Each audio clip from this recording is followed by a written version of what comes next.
Please, let me go." She was tied in the square for shame, but the cowboy untied her and asked, "Be my wife instead." Dry Hollow, New Mexico territory, summer afternoon, 1883. The heat hung thick over Dry Hollow like a curse. Dust curled around boots and wagon wheels as townsfolk gathered in the square, sweat glistening on brows, judgment burning in their eyes. At the center of the square stood a wooden post, and tied to it, hands bound above her head, was Nora May, 22, her dark hair matted to her cheeks with blood and heat. Her dress, once pale blue, was torn at the shoulder and crusted with dirt. Her lip was split, one eye swollen, and her bare feet were bleeding from the gravel beneath her. Children watched with wide, gleeful eyes. Women clucked their tongues and shook their heads. Men leaned against porches, arms crossed, chewing tobacco like the scene was no more shocking than a Sunday sermon. A voice rang out from the crowd. "That's what you get for tempting married men, little harlot." A tomato smashed against Nora's side. She flinched, breath catching in her throat. Another voice joined, laughing. Mayor's son said she cornered him behind the chapel, said she begged for it. They threw more. Onions, rotten fruit, a heel of bread. Nora lifted her bruised face, blood drying at the edge of her nose. Her voice cracked as she cried out, "Please, let me go." But no one moved. No one cared. Not one soul asked if she had been forced. Not one considered the bruises as anything more than proof of guilt. She sagged against the post, breathing shallow, heart thudding with shame louder than the jeers. Her gaze blurred. Her knees buckled slightly, but the ropes held her upright, like a spectacle meant to rot in the Sunday. Then, footsteps. Heavy, calm, purposeful. The crowd quieted as the man came into view, tall and broad-shouldered, dust settling on the brim of his dark hat. He wore no badge, spoke no greetings, but as he walked through the crowd, people stepped aside without knowing why. His presence was not loud. It was carved from silence and steel. He stopped 5 feet from the post, looked up at her. Nora opened her eyes. Their eyes met. His were the color of storm clouds, but they held no judgment, just stillness and recognition. He turned to the sheriff standing off to the side, arms folded like a proud executioner. The man spoke, voice even, low, but sharp enough to cut through the square. "Untie her." The sheriff blinked. "Excuse me?" The man took another step forward. "You heard me. Cut her loose." The sheriff sputtered. "Now hold on. She's been sentenced by the town council." The man did not wait. He reached for his knife, not fast, not threatening, but with a certainty that made the townsfolk flinch. He walked straight to the post, turned the blade, and cut through the ropes in one clean stroke. Nora stumbled into his arms, weak and weightless. He held her up with one arm and turned to face the stunned crowd. A murmur rippled. Someone whispered, "That's Charles Boone." Another hissed, "He left town after that shootout years ago. Never thought he'd show his face again." Charles looked down at Nora, then up at the crowd, his voice loud now, not in volume, but in truth. "If you're going to punish her for being alone in this world, then let me stand beside her." He paused. The silence was so thick it swallowed the wind. Then, clear and unwavering, he said, "Be my wife instead." Gasps echoed. Someone dropped a basket, and the square, once roaring with self-righteous fury, stood still as death. Nora, barely conscious, pressed her forehead to his chest and wept, not because she was afraid, but because someone, for the first time, had stepped forward, not to pity her, but to claim her. And the world would never be the same again.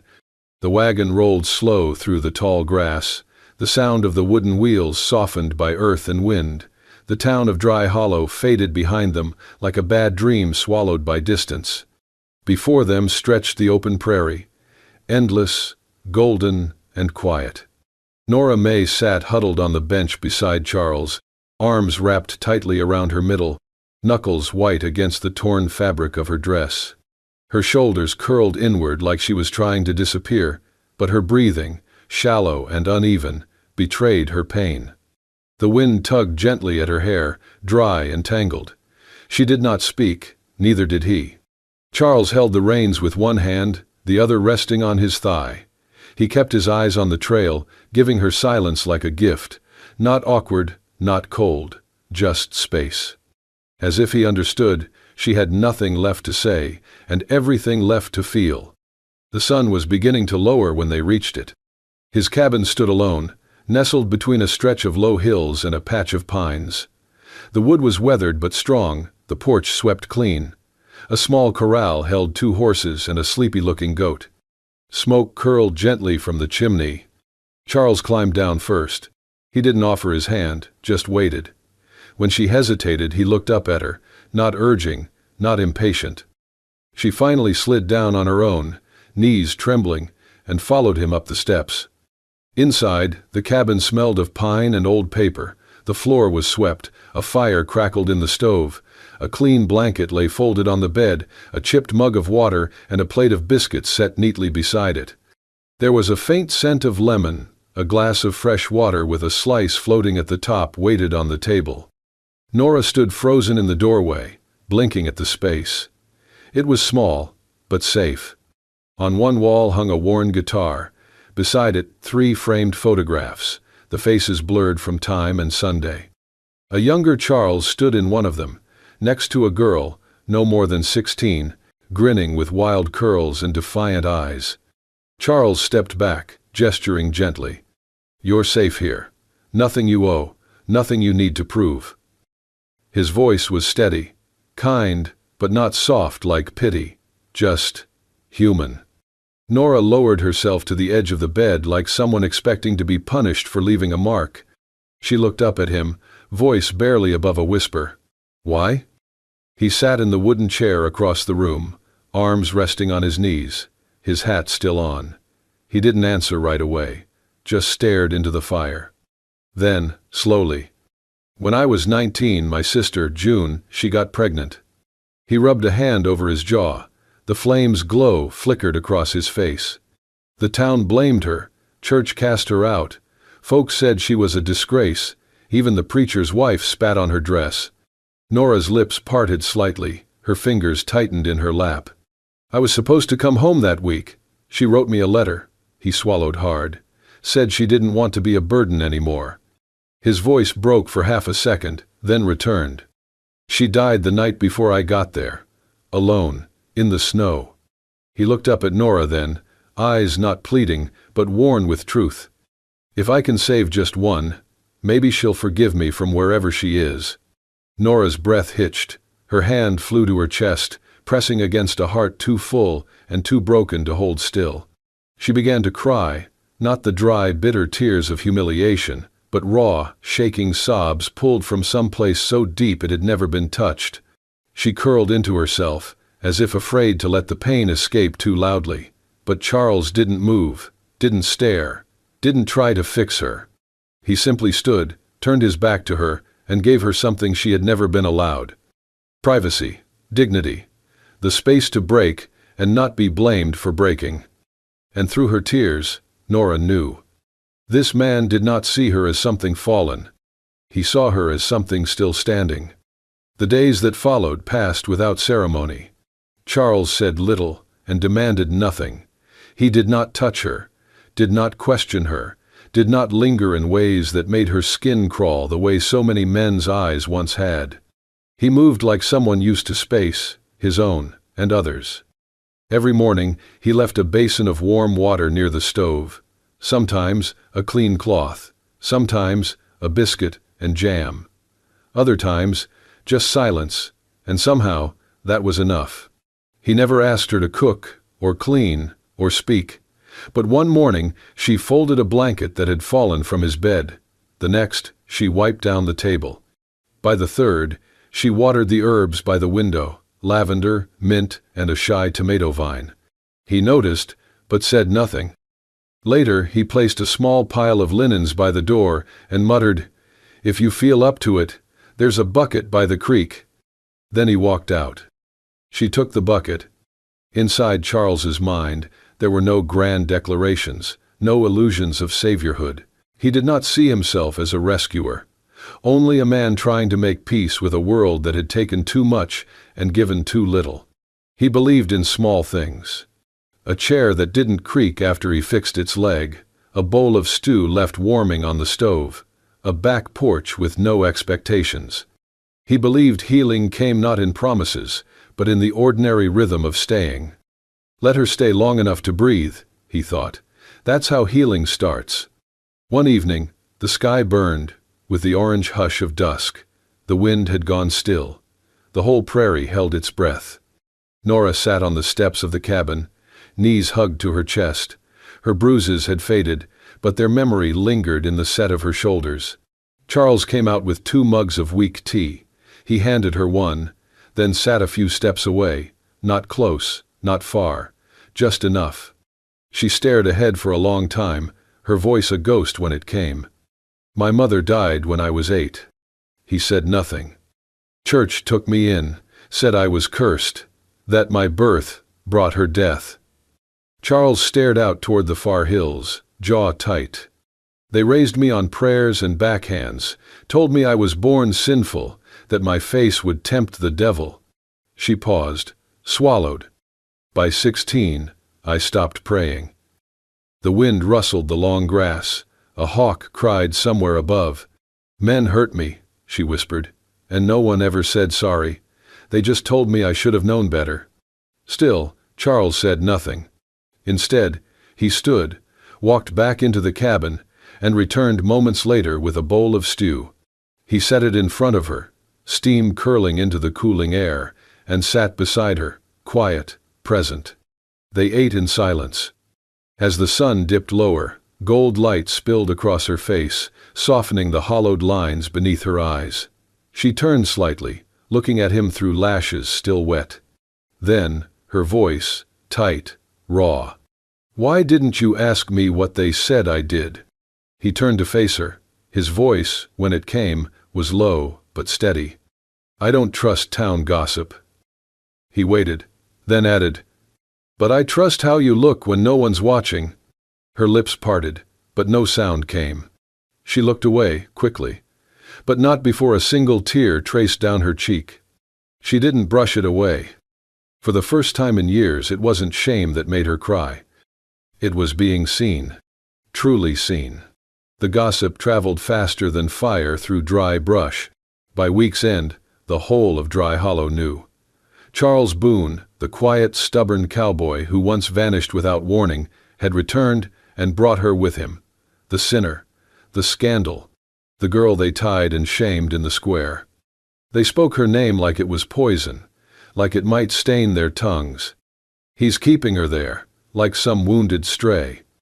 He's lost his damn mind. Maybe he's just as dirty as she is. At the general store, the whispers grew teeth. By the time they reached the church steps, they had turned to righteous outrage. And outrage rides fast. They came on horseback, 8 strong, hooves thundering down the prairie trail toward Boone's land. At the front rode Agnes Whitlow, wife of Mayor Whitlow, draped in black lace and fury.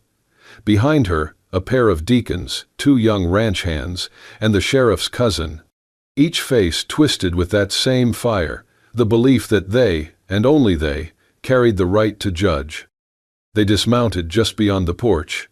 Dust swirled in their wake. Charles was chopping wood when he heard them. He did not rush, did not reach for his gun.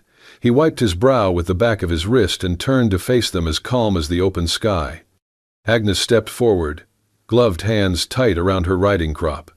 You're harboring sin, Mr. Boone, she snapped, and in doing so, mocking this town's sense of justice. Charles tilted his head slightly, like he hadn't quite heard her.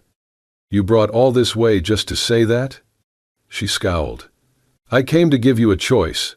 Send her away, or we take the matter to court. To God. To anyone who'll listen. Charles didn't flinch. Instead, he stepped off the porch, walked past them all, and toward the field beyond his fence line. There, just beyond a patch of wildflowers, Nora stood barefoot in the grass, watching it all. Her hands trembled at her sides, her face pale. Charles bent down, plucked a single daisy from the field, and walked back to her. He held it out. No words. Just that small, impossibly human gesture. She took it with shaking fingers. Then, he turned to the crowd. "If you want peace," he said slowly, voice clear as gunmetal, "you'll leave her be." A pause. His eyes narrowed. "If you want war," he stepped forward, boots grinding the dirt, "you'll find I'm not afraid." The silence cracked like a whip. Agnes sneered. One of the younger men began moving toward the porch, hand resting on his belt. Charles didn't warn him. He didn't shout. He pulled his revolver and fired once, straight into the air. The shot echoed across the plains, scattering birds into the sky. Nora flinched, her breath caught. "That land," Charles said evenly, gun still in hand, "belongs to me." He pointed to the house behind him. "That roof mine." He pointed to Nora, who stood frozen, Daisy still in hand. "And that woman," he holstered the gun with one smooth motion, "she is under both." His voice dropped, low and firm. "That makes her family." For a moment, no one moved. Then Agnes turned her horse with a huff. "You'll regret this," she hissed.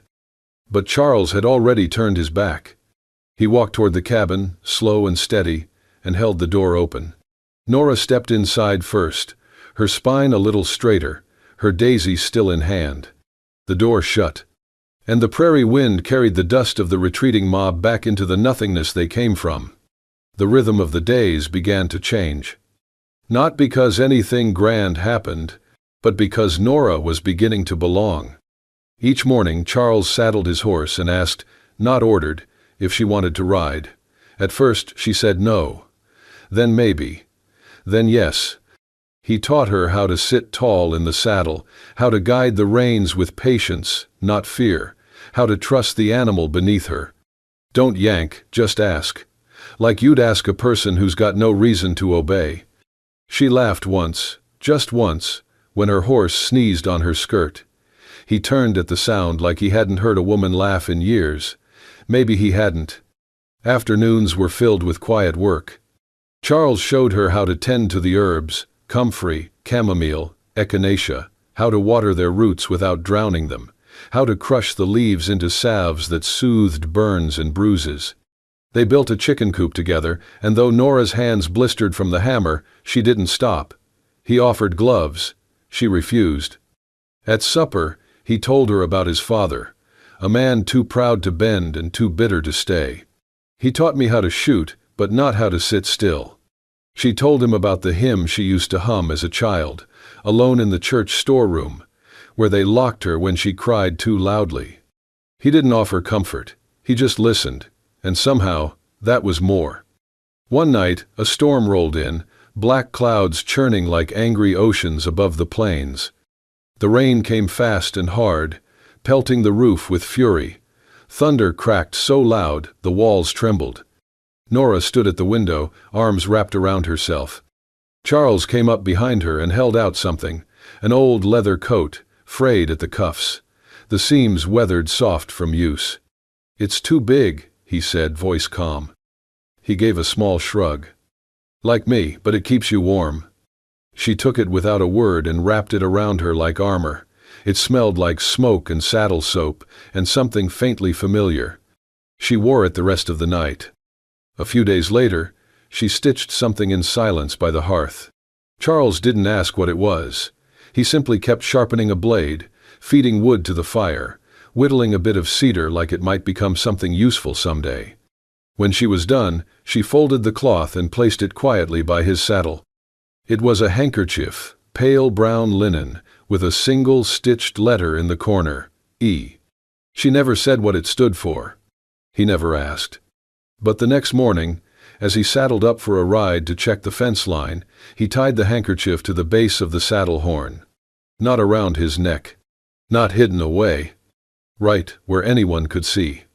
Nora saw it. From the porch, with her arms crossed and wind tugging at her sleeves, she watched him mount the horse. He didn't look at her, didn't explain. But he reached down once, briefly, and ran his fingers over the embroidered edge like it meant something holy. She didn't speak. But she felt it, deep in her ribs, the shift. She was no longer a guest, or a pity, or a problem he had chosen to carry. She was something he had chosen to keep. The morning the letter came, the wind had gone still. Charles found it nailed to the gatepost, the seal of the Dry Hollow courthouse pressed deep into red wax. He broke it open without a word. The message was short, signed by the mayor himself. If you do not remove the woman from your property, legal action will follow. Your land is not to harbor sin. He folded the letter once, then twice, and slid it into his coat pocket. Nora saw his face when he stepped inside. She was grinding herbs at the table, the air filled with the scent of sage and pine resin. "What is it?" she asked quietly. Charles didn't answer right away. He poured himself a glass of water, took a long sip, then said, "The town's decided they want to take what's mine. They think if they scare me enough, I'll hand you over." That evening the sound of hooves came up the path, slow, deliberate. A man in a dark coat dismounted, carrying a folder wrapped in oilskin. His hat shadowed his eyes, but his tone was all authority. "Mr. Boone," he said, "I've been sent by the court. There's a matter to settle." He turned slightly toward Nora, who stood in the doorway. "Miss May, if you sign this confession, state that your conduct was improper. The court will drop all charges against him. Refuse, and the property will be seized for harboring indecency." Nora's fingers tightened around the doorframe. The words hung in the air like dust in sunlight. Charles's jaw shifted once, the muscles along his neck tightening. But when he spoke, his voice was steady.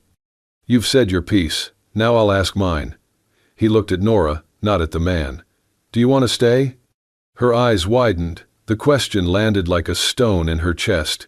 He wasn't deciding for her. He was giving her the choice no one ever had. Her hands trembled as she glanced between them, the court messenger with his cold eyes and Charles, standing calm, unbending, the weight of every consequence already on his shoulders. She began, her throat tight. "If I stay, you could lose everything." Charles didn't blink. "Things can be rebuilt. People can't." Tears burned at the back of her eyes. She took a step forward, her voice shaking but sure. "I'd rather be hated with you than pitied by them." The man frowned, flipping open the document. "Miss May, think carefully. This will be on record. The mayor intends to—" Before he could finish, Nora reached out, snatched the paper from his hand, and looked at the words inked in neat, merciless script. "Confession of immoral conduct." Beneath it, a space for her name. The very idea made her stomach twist. She lifted her chin, the trembling in her hands replaced by something sharper, steadier. "You don't scare me anymore," she said. The man blinked, startled. Nora's voice grew stronger, echoing through the small yard. "I've already survived worse. I've already survived you." And with that, she tore the paper in half. The sound split the quiet like a whip crack, the fragments fluttering to the ground like pale leaves.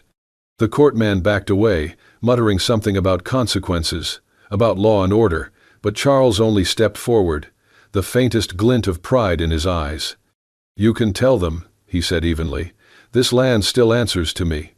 When the rider finally left, the sky was streaked with the deep red of approaching dusk. Nora stood beside the porch, chest heaving, hair tangled in the wind. Charles watched her a moment, then said softly, "You did good." She shook her head. "I just got tired of being afraid." He nodded once. "That's where courage starts." The two of them stood there until the light faded, the scraps of torn paper scattered around their boots, a silent testament to the moment fear lost its grip on her for good. The sun was lowering into the hills like it had nowhere else to be.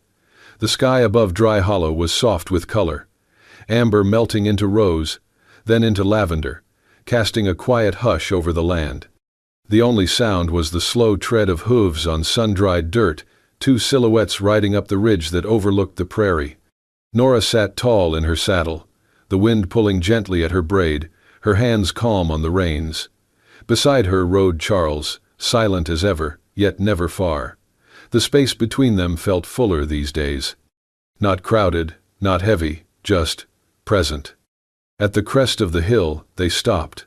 Below them stretched miles of wild earth, unbroken except for one thin creek glinting like silver in the dying light. Nora drew a long breath and said, "When I was a girl, I used to dream of a place like this." Charles glanced at her but didn't interrupt. She continued, voice steady but soft. There was a field with tall grass and a roof that didn't leak, a warm stove, a name on a gate that didn't come with shame, someone waiting at the door who looked at me like I belonged. She paused, then looked down. That dream went quiet for a long time. Charles dismounted first, boots landing in the dry grass with a soft thud. He walked to the edge of the ridge, hands in his pockets, staring out over the valley. Then, without a word, he turned back and reached inside his coat. In his hand was something small, rough, and dark against his calloused fingers. A ring, not gold, not store-bought. It was made of bent steel, smoothed and coiled, with an inlay of deep-colored wood, mahogany, oiled and shaped by hand. Nora blinked. Charles didn't kneel. He didn't clear his throat. He just stepped forward until they were eye to eye, wind rustling between them like a whisper from the earth itself. "I never asked," he said quietly, "because I didn't want to make you feel owed." Nora's lips parted, but no sound came. He held the ring out. "But I ask now, freely. No debts, no past, just choice." His voice dropped even lower. "Will you be my wife?" For a second, the only thing Nora could hear was the thundering in her chest, then the wind, then the silence inside her, peaceful and still, like a lake undisturbed. She looked at the ring, then at him, the man who had never asked her to be anything but herself, who had handed her bread without asking for gratitude, who had let her cry without turning away, who had stood beside her when the world turned its back. Tears welled in her eyes, hot and helpless, and full of something she hadn't dared to name, until now. She nodded. "Yes," she whispered. Charles exhaled, almost inaudibly, and slid the ring onto her finger. It fit, not perfectly, but honestly. She smiled, really smiled, and the tears slipped down her cheeks, streaking the dust on her skin. Charles brushed a thumb across her cheek but said nothing. They stood together on that ridge as the sun dipped behind the world. The dream she thought she'd buried had found its way back, not in thunder, not in glory, but in stillness.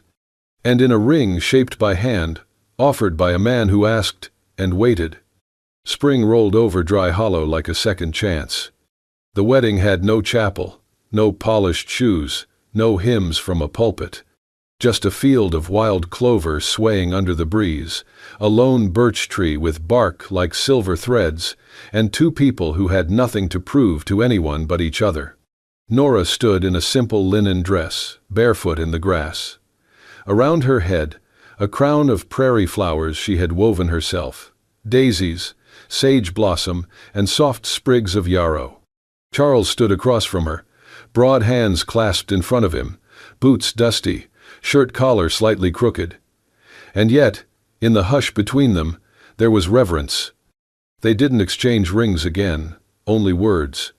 Charles looked her in the eyes and said, "I won't promise you a perfect life, but I promise you won't face it alone." Nora nodded, tears held back only by the smile that trembled on her lips. They were married beneath the open sky, the wind as witness and the earth beneath them steady. No lawman, no priest, just love, spoken clearly, chosen freely. Later that week, Charles hung a new sign by hand on the wooden arch that marked the start of their land. He carved each letter with care into the oak plank, sanding the edges smooth before raising it into place. Boone Homestead, Charles, Nora, and Hope. Hope, the name of their daughter, born in the quiet of a snow-covered winter, a girl with her father's steady gaze and her mother's fire. Dry Hollow still whispered, of course, it always would. But the tone had changed. When Nora walked into town now, baby strapped to her chest, people looked, then looked again, softer this time. Some nodded, some lowered their eyes, some even smiled. She was no longer the girl tied to the post. She was a wife, a mother, and now a teacher. Nora opened a schoolhouse in the old canning barn at the edge of the square. Children who once ran barefoot through alleys came each morning, smudged with coal dust and dreams. She taught them letters first, then stories, told them they were more than the names they'd been called, more than the shame handed to them. One afternoon, she stood in front of her students, chalk in hand, her daughter babbling softly from a woven cradle beside the desk. She traced the word believe on the board and said, "This is what they cannot take from you." When class ended, a quiet girl with ink-stained fingers asked Nora to walk her home. The child had thin shoulders and wide eyes, the kind that flinched when doors creaked too loudly. They walked in silence through the town square, golden light slanting across the bricks. And there it stood, the old post, still bolted to the stone, weathered and worn. Nora paused. The girl tugged her sleeve. "Miss Nora, why do you always stop here?" Nora knelt beside her, brushing dust from the girl's cheek. "This is where they tied me," she said softly. Then she smiled. "But it's also where he untied me, and chose me instead." The girl didn't speak, but she reached out and took Nora's hand. Together they turned and walked toward the little barn school, its door propped open, a chalkboard inside half covered in tomorrow's lesson. Above the doorway, carved into a piece of salvaged wood, hung a sign. Hope's Corner. The sun dipped low, painting the sky with fire and forgiveness. And in that golden hour, the town of Dry Hollow watched a woman walk through her past, unbroken, unbent, and leave behind something greater than shame. She left behind a legacy. Thank you for riding all the way to the end of Nora and Charles's story, a tale not just of love, but of standing tall when the world tries to keep you down.